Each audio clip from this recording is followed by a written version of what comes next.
In the cold evening of January 2014, the Indianapolis Star reported the harrowing story of a woman named Latoya Ammons who claimed that her three children were possessed by demons in their home.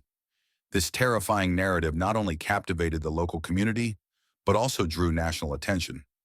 Latoya recounted years of torment from dark entities that had invaded her home, turning her once peaceful existence into a nightmare.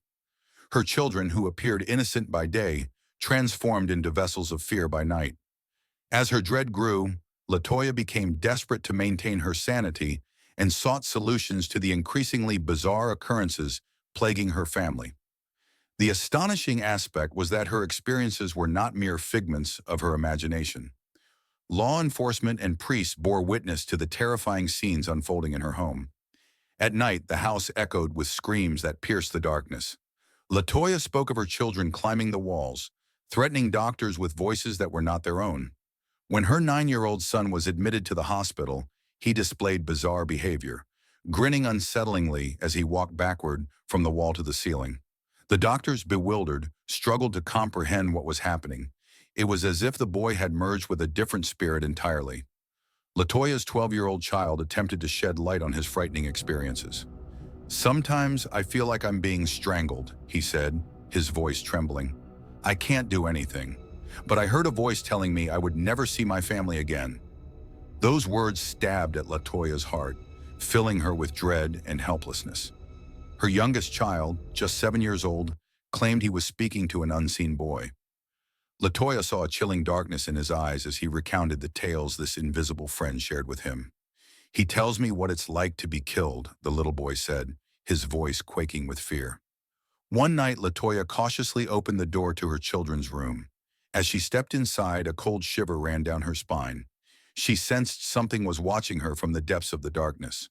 Her heart raced as she heard her children's terrified screams echoing through the house.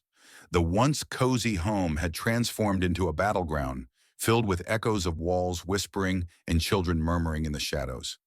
As Latoya caught a glimpse of a figure in the corners of the room, her terror intensified. The shadow was beginning to take form, and despite her desperate attempts to rationalize it as a figment of her children's imaginations, she could no longer dismiss the growing dread within her. A voice resonated in the darkness. "Don't leave me, Latoya. I'm right here." Those words froze Latoya's blood.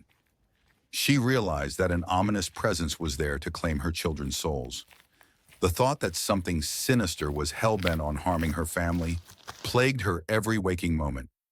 Days turned into a relentless struggle against the demonic forces invading their lives. The house had become a trap, a prison that seemed to tighten its grip on them. Each night, the disturbing sounds grew louder, and the whispering voices seemed to unearth dark secrets about the family.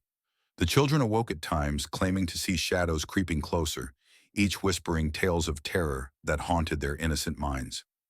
In desperation, Latoya contacted a priest to help unravel the mystery behind the terrifying events.